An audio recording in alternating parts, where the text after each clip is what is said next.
Hey, good morning, guys. This is another members only stream, right? So, look, based on a couple of the questions and conversations, from a technical question point, right, and a few things that obviously we've discussed these last couple of weeks, in general, just following Euro for me, personally, and I know some of you guys are trading Aussie, and again, just to kind of clarify that, right? So, from my perspective, I tend to trade Aussie bigger picture, right? It's almost an easier trade on the bigger time frames. Part of the reason that I've picked Euro and one of the reasons I like is Euro is quite useful on the manipulation on the smaller time frames, right? And although it's kind of almost counterintuitive in terms of jumping in with something that's more manipulated, it kind of makes sense when you understand the type of manipulation that ultimately takes place, right? So what tends to happen is the same or similar, not the same, similar patterns kind of over and over and over again, right? And I think the difference between something like forex in general and obviously things like Bitcoin or gold or oil is that there's no real trajectory on the kind of the price point, right? It's kind of almost always range bound, and the range bound moves are, I guess, kind of useful to not have to stress in terms of up or down. It's kind of useful to understand that once you take liquidity one way, the liquidity the opposite way is most likely the larger draw, right?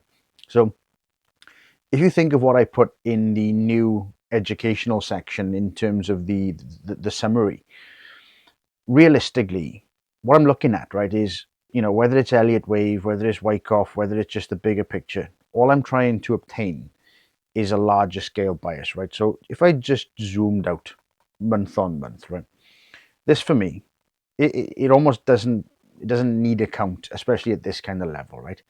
So the one thing I'm looking at is what's going on bigger picture. Well, we've got this massive downtrend, right, all the way from 2008, right?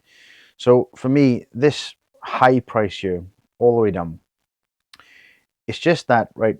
We're not impulsive, we're not moving up, right, yet.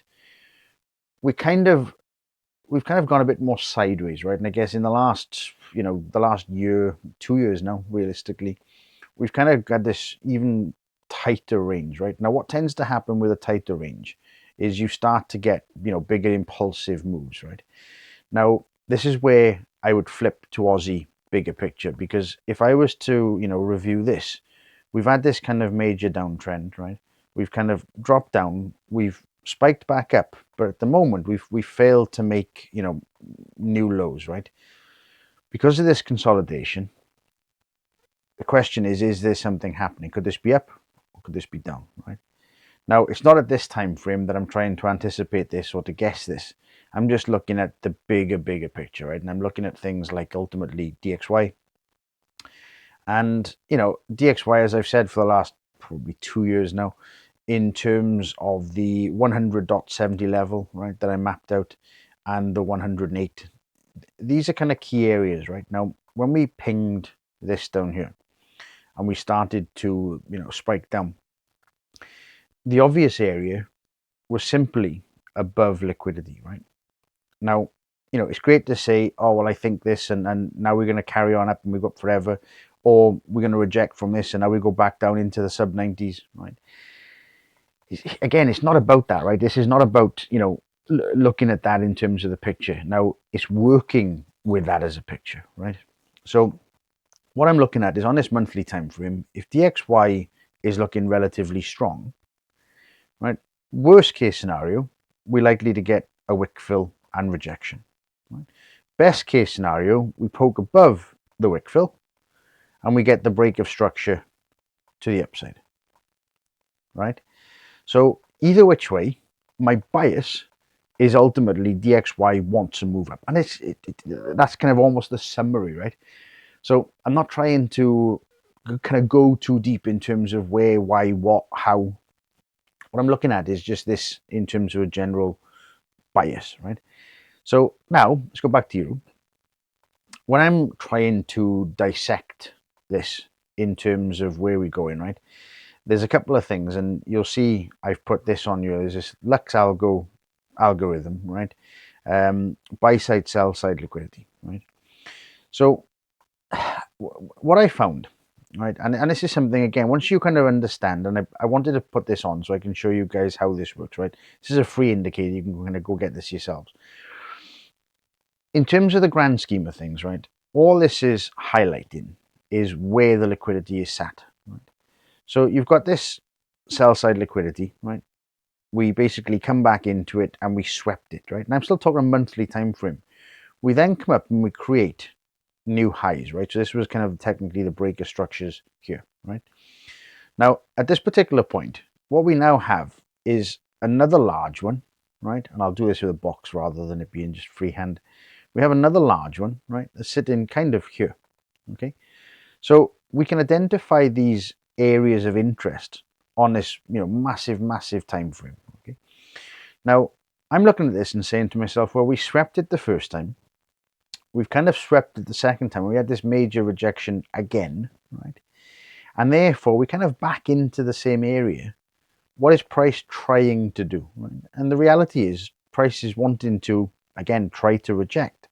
Truth of the matter is, the more that we tag this sell side liquidity, the more likely we are to come back down. Right? So I'm looking for any clues, right? Things like this. You've got this fair value gap sitting in there, right? We're going to any clues in terms of why lower than this. We then have the last sell before you buy. So in here, for example, right? And I'm looking for some areas of interest. So my kind of peak area of interest, I'm going to overlap the two, right? In terms of the center there and the top there, or center to center, right? And that's my real zone that I have some kind of interest in terms of potentially a move to the downside to go up, right? So my bias is not trying to guess whether this is going to continue down or this could continue. It's just, this is my area of interest at this particular time frame, right? Because we are miles away from the area to the upside, right? So at the moment, I got no conviction that DXY is about to drop to 90 and, this is about to shoot up and take out these highs, right? There's nothing at all saying that for me just yet. If I drop on a time frame, weekly time frame, right? Now, this is where it gets a little bit more kind of interesting, right?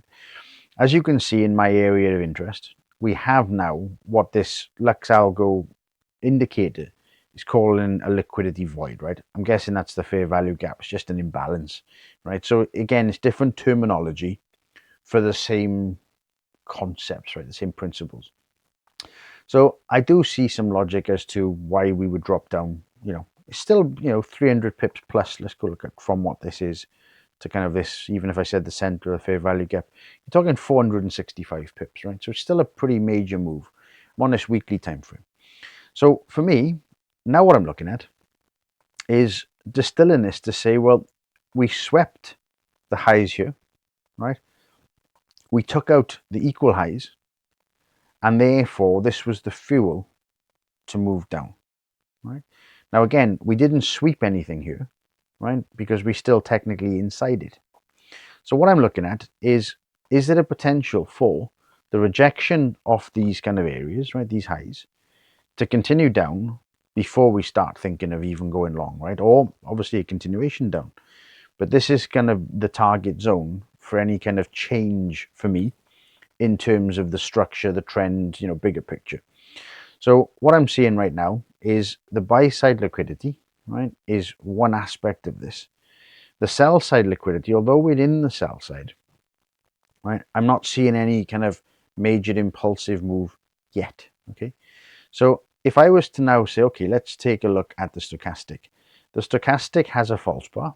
We are oversold, right? So we could pop up, right? But we are obviously in this false bar scenario. So I do like a grind down, right? That kind of, again, just reaffirming bigger picture, monthly time frames down. Weekly is kind of sideways because you've got an oversold situation with a false bar. And therefore, I'm going to drop now into the daily. And this is where, from a prop firm perspective, or if you want to trade this, on a more regular basis, then you want to understand, what's going on inside of this, right? So inside of this, we've obviously had the spike and rejection, right, from the sell side liquidity, right? We've come back and we've retested, okay? Now, what I want to see is obviously a close above this area, right? Which we have yet to have. I'm only talking about daily time frame, right? So this could be Monday, this could be Tuesday, could be Wednesday, Thursday, right?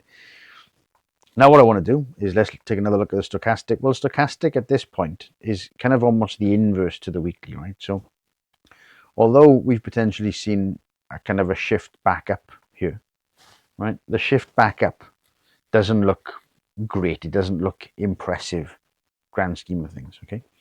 So what I'm trying to do now is I'll turn this indicator back off a second. And what I'm trying to do is I'm trying to say to myself, right, well, if I was to use this without any indicator, what am I seeing? Well, I'm currently seeing an impulsive move to the downside, and I'm seeing almost a pullback move to the upside, right? Which again kind of realigns back with my weekly trend that probably another leg down is on the cards, right? This doesn't feel like a 1, 2, 3, 4, 5 type move, right? It's just not there, right?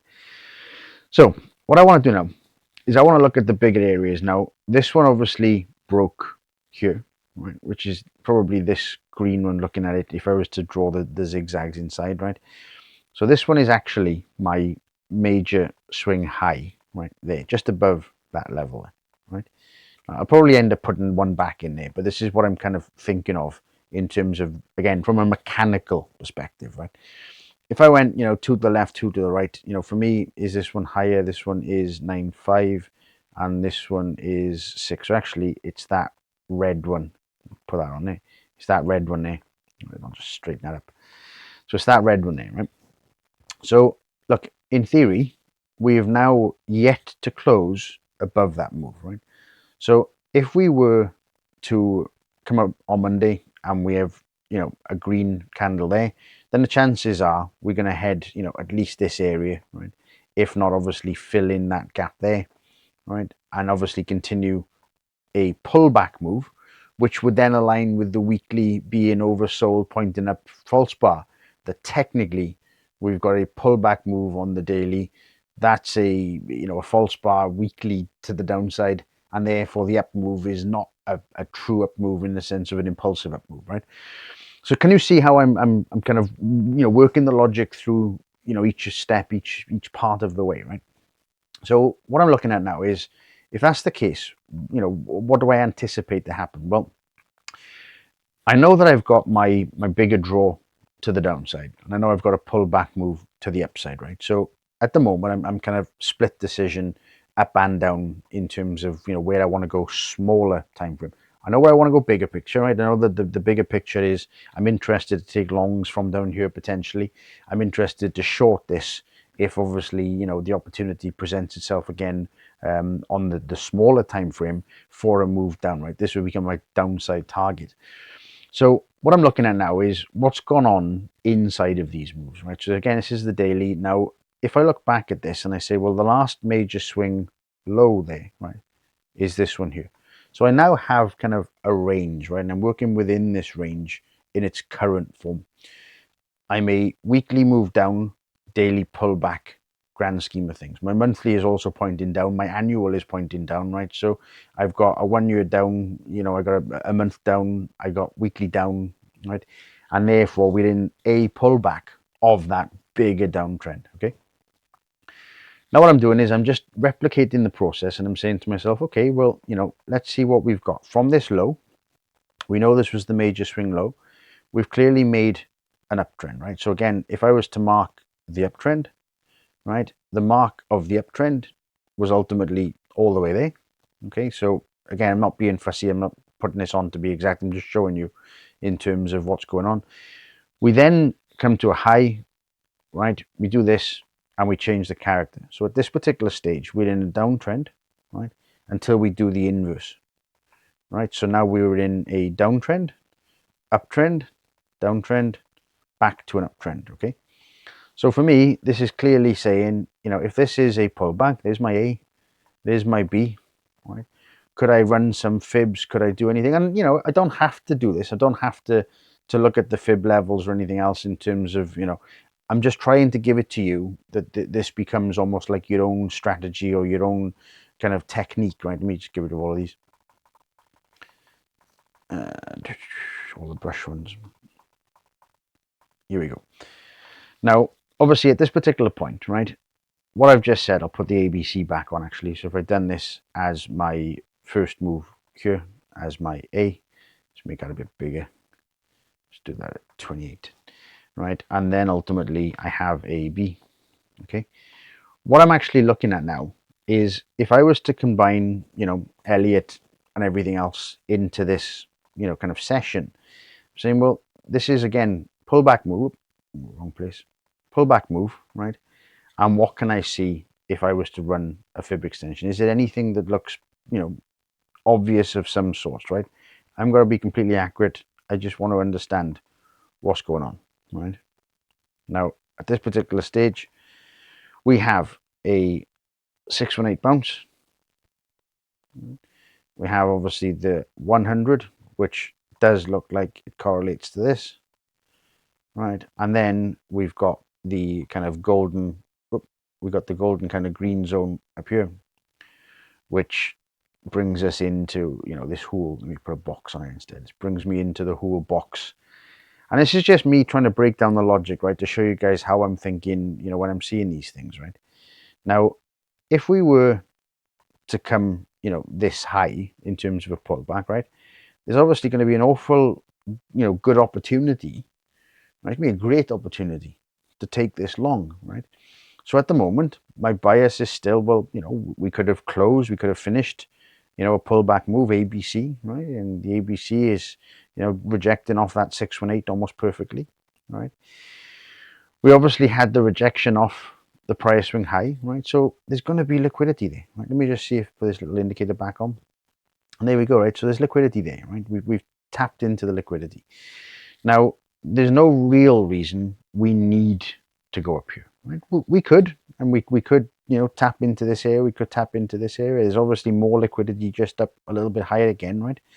So what I'm doing now, I'm just saying to myself, right, until this trend gives me, clarity again in terms of what next. If I was to trade this Monday morning, I'd be looking at this saying, right, weekly's down, monthly's down, daily's in a pullback move. Technically, we've gone up, we've gone down, we've gone up, right? So my daily, my 4-hour bias is kind of to the upside currently until it's not, right? Now, it doesn't mean that this is bullish, and it doesn't mean that I'm bullish on this. It just means that my current bias is to that upside, right? So that's the main, the main point, right? The main takeaway from one. Let me get rid of some of these again, clean this up, right? So now I've got a couple of areas of interest. I know that we've tagged, into this liquidity zone, right? I know that this is kind of where I'm at the moment. I can probably start to refine these a little bit more, right? I'm going to keep this as a high, but I'm going to move it just to there, right? Because that one there now was my local move, right? And this is my local low currently. Although I've got these in here at the moment, right? I'm not going to use this as my high just yet because we haven't had that close, above this liquidity, right? So what I'm doing is just from a mechanical perspective on this 4-hour time frame, saying I now have this range, right? There's nothing interesting to me if I'm sat inside that 4-hour range. I'll drop down to a 1 hour, although I tend to use the 4-hour to 15 minutes when I'm trading it. I'm just going to show you the 1 hour kind of concepts, right? So again, from a mechanical perspective, the liquidity obviously there, and you don't even need this indicator, right? It's just a question. I was trying to show you guys, you can spot these things. Liquidity void is ultimately the fair value gap. It's a fair value gap. It's a fair value gap, right? We know that all the sell side liquidity is down here. Well, common sense, that's where the lows are sitting, right? So it's just almost highlighting the obvious, right? So we filled a fair value gap over here. Look, right? If I zoom across, there, right? This was the fair value gap. It obviously got rejected, there. It was made a bit smaller there. And then ultimately across, we took the liquidity and rejected from it, right? So on this 1 hour time frame, what I'm looking at now is, well, we're still technically in this kind of bullish move, right? Unless what happens Monday morning or Sunday night is this change of character, right? Now, if we were to change a character, Sunday, Monday, my bias has obviously moved from the ABC move all the way up, right? Unless I can define something in this that makes me think this wants to go further up, right? So with all that being said, what I'm now looking at is, at the moment, I'm in a range bound move 4 hour. I know where my bigger picture, and I know I'm repeating myself, right? But I'm just trying to kind of, really drive this message home in terms of how I'm thinking about the charts. Right? So what I'm looking at now is any clues on this smaller time frame that potentially give me any reason to take this long, right? Well, we have this here, right, which means we can kind of continue on up. So what I want to see is this price hold, and ideally in that last buy before you sell, right? So we could measure the 50% marker, which is probably the top of the candles looking at it, right? And that's just estimated. What I'd like to see is here, right, followed by a decent rejection. And if we get that rejection, I'll be looking down on a 50-minute time frame, right? If this is kind of fake and we take one red big candle through and we change the structure to the downside, right, then although we're going to get a pullback, the other option for me is one or two large red candles down, pull back into this range, right, back into this range, and then a continuation on down, right? That's very plausible and, definitely an option as well, right? So I'll just finish off now on the 15-minute time frame, right? And again, just, follow along in terms of the, because this isn't you have to do this and you have to do this way. This is just kind of showing you the kinds of things that you can look at when you're trying to, you're trying to distill this down for yourself, right? Because you can come all the way down to, a minute time frame if you really wanted to, right? The same logic will apply over and over and over again, right? So I'm not going to come to the 15-minute and I'm going to say to myself, right, well, what's happening inside of the 15-minute? Well, clearly the trend to the upside on the 1 hour, right, is potentially forming, but is it just this, right? And therefore I'm seeing an impulsive move down, right? A failure at this kind of level, which is again freehand, but you can refine this, you get the point. It's that one green candle in there, and therefore we've kind of ground up, right? And we're going to start to see a rejection.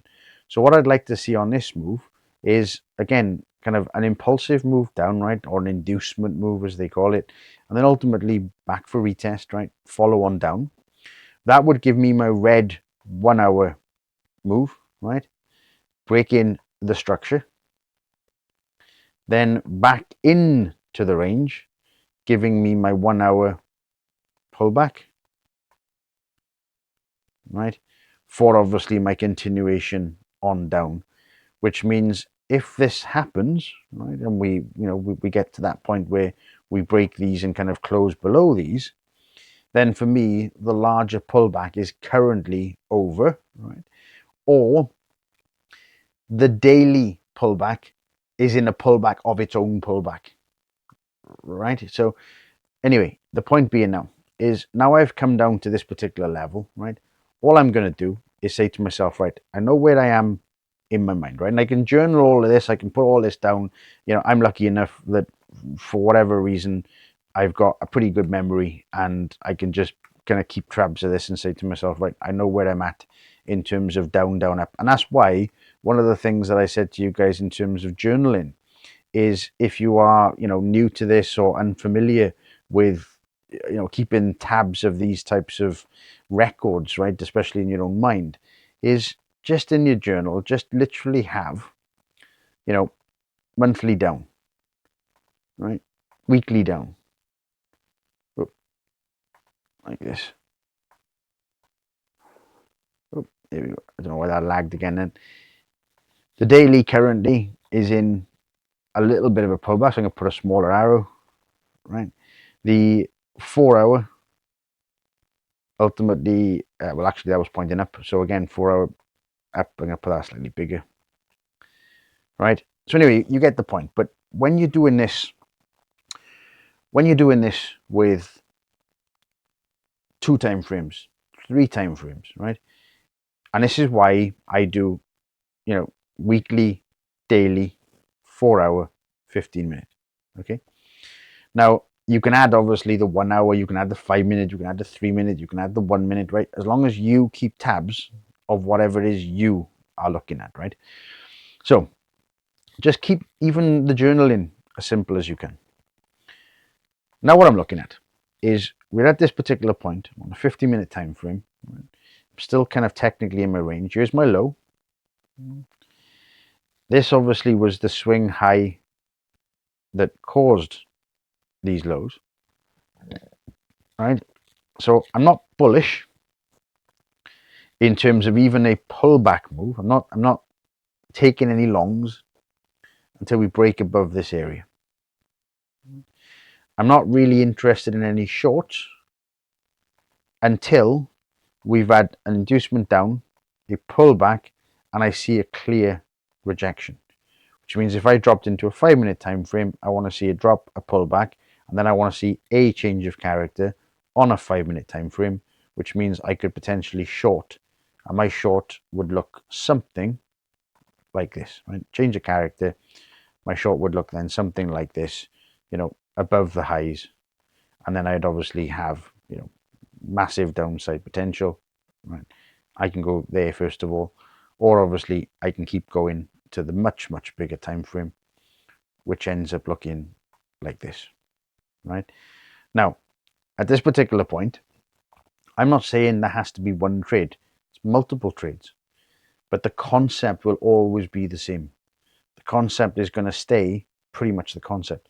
If I'm lucky enough, right, that we get this kind of break and this comes to the downside, the daily pullback is over with, the 4 hours in my favor, the 1 hour obviously kind of pulls back again.